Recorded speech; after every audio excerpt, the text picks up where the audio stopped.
오늘 주시는 하나님의 말씀은 잠언 11장 1절부터 8절 말씀까지입니다. 할렐루야. 오늘은 잠언 11장 1절입니다. 이 잠언에는 반복되는 표현이 참 많습니다. 그리고 비슷비슷한 문구들이 많이 나오기 때문에 우리말로 이 성경을 쭉 읽게 되면 좀 지루해져요. 왜 같은 내용이 계속 반복되느냐. 근데 원문으로 보면 전혀 다릅니다. 그 단어가 비슷하게 쓰여도 그 단어가 주는 어떤 느낌이 달라요. 그래서 이 원전을 보는 저는 우리말로 성경을 보는 여러분보다는 조금 더 그 말씀 속에 있는 감격과 기쁨과 희열을 가질 수 있게 된다고 고백할 수 있습니다. 그러니까 이거 뭐 설교자가 가지는 기쁨이죠. 먼저 설교자가 하나님의 말씀에 그 충만한 은혜를 받아야 또 여러분들도 함께 더불어 은혜를 받게 될 줄로 믿습니다. 그런 면에서 이렇게 원전으로 한 구절 한 구절을 살펴볼 수 있는 여러분 모두에게는 하나님이 주신 이미 귀한 은총과 복이 있다는 사실을 아시면 좋겠습니다. 자, 1절을 좀 보실까요? 우리 성경에는 속이는 저울은 여호와께서 미워하시나 공평한 주는 그가 기뻐하시느니라. 원문은 이렇게 되어 있습니다. 눈금을 속이는 것을 여호와께서는 혐오하시느니라. 정확한 추를 그는 기뻐하시느니라. 그래서 이 속이는 저울이라고 우리 성경엔 번역이 되어 있는데 이것은 어떤 저울이냐면 요즘식으로 얘기하면 양팔 저울이에요. 양팔 저울인데 양쪽에 이렇게 한쪽엔 이렇게 무게를 다룰 수 있도록 추를 올려놓고 다른 한쪽에는 그 무게를 잴 수 있는 물건을 올려놓는 뭐 이런 종류의 저울일 수도 있고 또 양쪽에 이렇게 균형을 맞추게 되는 양팔 저울일 수도 있고 좌우지간 이 저울에 눈금을 속이는 것 여호와께서는 보통 싫어하시는 게 아니라 혐오하신대요. 미워한다는 말은 굉장히 약하게 번역된 겁니다. 아주 하나님께서 지긋지긋하게 여기신다는 거예요. 여러분, 사람의 눈을 속일 수 있을지는 모르지만 공평한 것을 좋아하시는 하나님의 눈을 속일 수는 없는 겁니다. 그 다음에 여기 추라고 나와 있죠. 이 추를 원문을 해보면 돌멩이라고 되어 있습니다.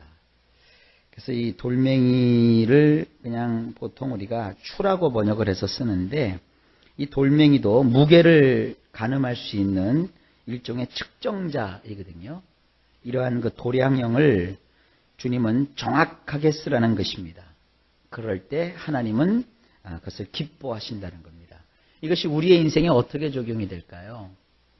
우리의 인생 속에서 분명한 어떠한 그 기준이 있죠. 뭐 예를 들어서 하나님께서 우상을 만들지 말라. 그러면 하나님보다 높아지는 것은 다 우상인 거예요. 그것을 약하게 해서는 안 됩니다. 아이고 저 사람들이 하는 것은 우상이고 내가 이렇게 하는 건 조금 봐주실 거야. 그러니까 이건 우상이 아니야. 이렇게 합리화시키는 거 있잖아요. 그러니까 자기를 합리화시키지 마시고 신앙은 고지고대로 믿는 게 참 좋습니다. 있는 그대로 우리가 하나님 말씀을 지키며 살아가는 거예요. 예를 들어서 뭐 안식일을 기억하여 거룩하게 지키라. 그랬으면 뭐 오늘날에 뭐 안식일은 뭐 금요일이니 토요일이니 주일이니 따지고 옛날에는 무슨 뭐 안식일을 날짜를 지키면서 뭐 어떻게 했고 저렇게 했는데 지금은 뭐 은혜 시대이기 때문에 그럴 필요는 없고 이렇게 할 필요가 없어요. 그냥 성경에 있는 그대로 안식일을 기념하라고 그랬고 기억하여 지키라고 했으니까 오늘날 안식일은 우리 주님께서 부활하셨고 또 성령께서 오순절날 이 땅에 강림하신 그 일요일을 우리가 주일로 또 신약시대의 안식일로 지키고 있으니까 뭘 로마 시대에 무슨 태양신을 숭배하던 것을 뭐 변개한 거다 이런 거 따지지 말고 그저 주일날 우리가 하루를 정해서 한날을 하나님 앞에 온전하게 바치는 이런 신앙을 가지면 그게 옳은 거예요. 괜히 그 신앙의 말씀의 교훈에다가 사람이 자기를 합리화시키기 위해서 이렇게 붙이고 저렇게 붙이고 이렇게 빼고 저렇게 빼고 그렇게 하실 필요가 없어요. 그저 무게를 다는 추는 한국에서 다나 미국에서 다나 일본에서 다나 똑같듯이 우리는 신앙생활을 대전에서 하나 서울에서 하나 나중에 통일이 되어서 평양에서 하나 우리는 다 마찬가지인 거예요. 그래서 온전한 신앙은 어딜 가나 변치 않는 겁니다. 그리고 하나님께서 그 무게를 달아볼 수 있는 그 돌멩이 곧 추도 공평하게 쓰라고 했습니다. 누구한테는 더 주고 누구한테는 덜 주고 그렇게 할 필요가 없습니다.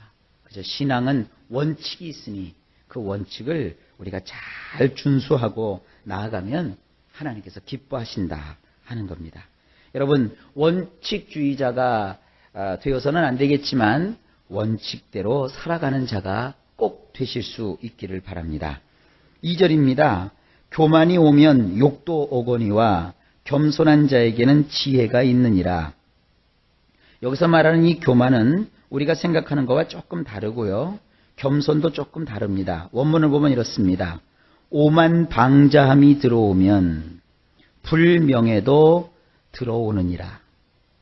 조심성이 있는 자들과는 지혜가 함께 하느니라. 많이 다르죠? 이 오만방자한 게 있죠? 오만방자한 거. 이걸 우리 성경에서는 교만하다고 번역을 했습니다.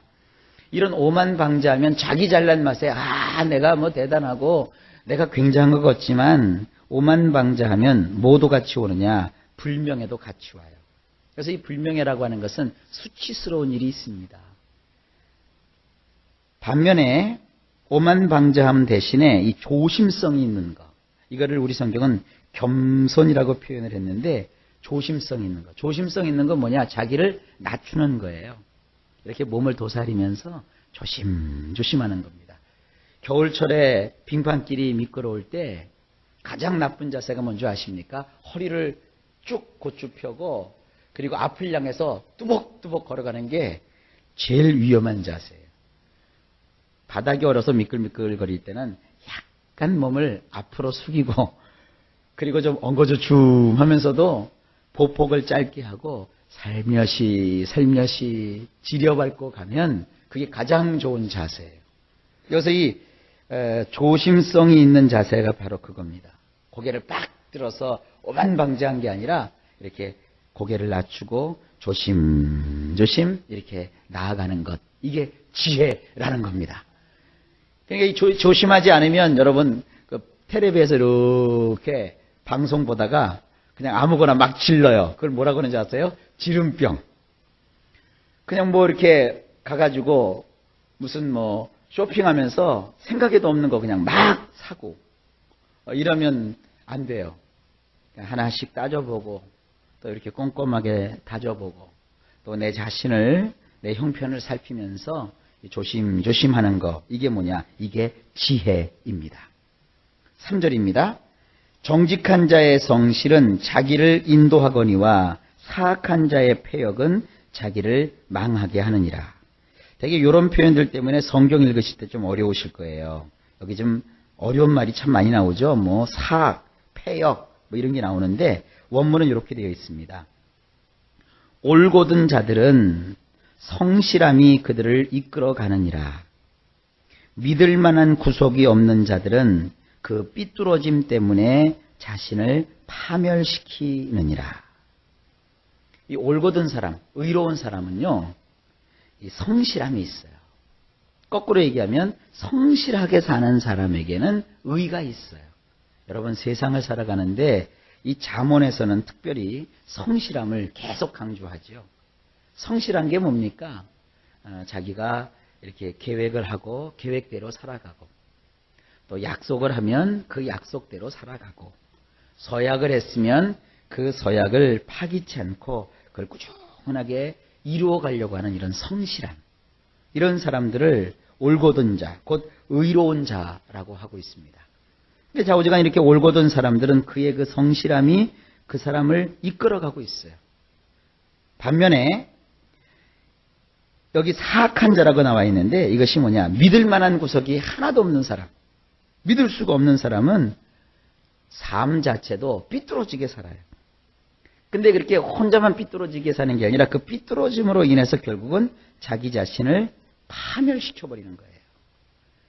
그러니까 의로움을 등지고 믿을 만한 짓을 하지 않는 사람들을 여러분 안타까워할 필요가 없어요. 그 사람들은 그냥 둬도요, 자기 스스로 파멸 속에 빠져들어갑니다. 그러니까 우리는 우리가 살아가야 될 이 성실한 삶에 최선을 다하시기를 바랍니다. 4절입니다. 재물은 진노하시는 날에 무익하나 공의는 죽음에서 건지느니라. 원문이 이렇습니다. 진노의 날에는 재산이 유익이 없느니라. 의로움은 죽음에서 건짐을 받느니라. 이 진노의 날은 대개 전쟁, 또 기근, 환난, 무슨 재앙 이런 것 뜻하는 겁니다. 이런 그 어려운 일을 겪었을 때 때로는 돈이 있는 것이 좀 도움이 되기도 하지만 워낙 심각한 이런 진노의 날이 오게 되면 사실은 재산이 소용이 없어요. 그때는 중요한 게 뭐냐 하면 의리입니다. 의리. 의로움입니다. 그러면 죽음에서 건짐을 받는데요. 그 가끔 재난 영화를 제가 보게 되는데 그 재난 영화에 보면 비행기가 이렇게 불시착을 했어요. 그래서 오지에 떨어졌다고요. 거기에는 구조될 가망성이 없고 통신도 두절되고 모든 사람들이 얼마 남아있지 않은 음식물을 가지고 서로 먹고 살아야 되고 이제 한 사람씩 두 사람씩 병 걸려서 전염병 걸려서 또 무슨 물이 안 맞아서 병들어 죽어가는 상황이에요. 그때 어떤 부자가 조그만 빵 한 조각을 더 얻어 먹으려고 자기가 가지고 있는 트렁크에 돈이 한 다발 들어있어요. 그걸 다 주면서 나 이 돈 한 다발을 줄 테니까 그 빵 한 쪽만 더 달라고. 그렇게 하는 그 영화의 장면이 나와요. 사람이 평상시에는 그 돈 하나하나가 가치가 있지만 재난을 만나게 되면 그 돈은 어떨 때 보면 휴지 조각에 지나지 않는 거예요. 그러면 그때 사람이 생명에서 건짐받는 건 뭐냐? 서로를 믿어주고 신뢰해주고 하는 의리입니다. 의리. 그러니까 이 지혜는 단지 이 재산이나 이런 것보다도 더 중요한 가치가 뭐냐 하는 것을 우리에게 깨우쳐주고 있습니다. 여러분이나 저나 이 의리를 좀 지키는 이런 삶을 꼭 살아갑시다. 그러면 죽음에서 건짐을 받는데요. 그 다음에 5절입니다. 완전한 자의 공의는 자기의 길을 곧게 하려니와 악한 자는 자기의 악으로 말미암아 넘어지리라. 이게 이 잠언에서 계속 반복되는 교훈입니다. 원문을 보면 좀 이렇습니다. 빈틈없이 꼼꼼하게 의의를 챙기는 사람은 그의 길을 곧게 만드느니라. 악하게 행동하기 때문에 범법하는 자는 내동댕이 쳐지게 되느니라. 그러니까 누구에게는 의롭고 누구에게는 의롭지 않고 이렇게 하지 말고 꼼꼼하게 한번 우리가 의롭게 살기로 마음먹었으면 하나부터 열까지 꼼꼼하게 의의를 한번 챙겨보라 이거예요. 그러면 너의 인생을 곧게 만든다는 겁니다. 마치 도로를 쫙 뚫어지는 도로를 만드는 것처럼 네가 의롭게 한번 살아가 보라 이거예요. 의를 우리가 실천하게 되면 때로는 나 혼자만 이렇게 의롭게 살아서 뭐해? 이게 회의에 빠질 때도 있거든요. 그러나 그것에 개의치 말고 의롭게 살아가면 나의 길을 곧게 만드는 거예요.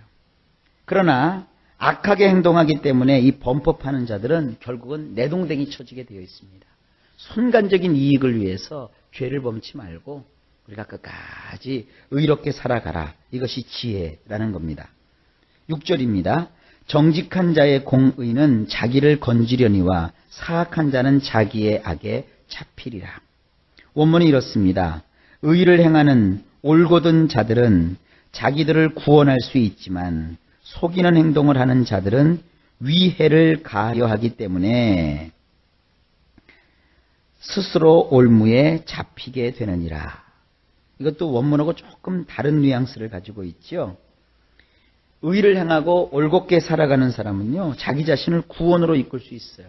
그러나 이 남을 자꾸 속이려고 하는 사람은 뭡니까? 다른 사람에게 자꾸 해를 끼치려고 하는 거예요. 그러면은 자기 스스로 올무에 잡히게 된대요. 여러분 주변에 이런 사람들 참 많이 보죠. 그렇다고 해서 여러분들이 그런 사람들처럼 남을 속이거나 또 악을 행하거나 다른 사람을 걸려 넘어뜨리게 하거나 그런 걸 본받지 마세요. 결국은 그것은 스스로 올무에 잡히는 일입니다. 우리가 의를 행하면 처음에는 몰라주는 것 같아도 결국에 가서는 그것이 우리를 구원하는 귀한 역사가 있습니다. 7절입니다. 악인은 죽을 때에 그 소망이 끊어지나니 불의의 소망이 없어지느니라. 원문에 이렇게 되어 있어요. 범죄자는 그 죽음과 더불어 기대했던 바도 깨져버리나니 그 팔팔했던 소망이 박살이 나는도다. 우리 성경하고는 굉장히 많이 달라요.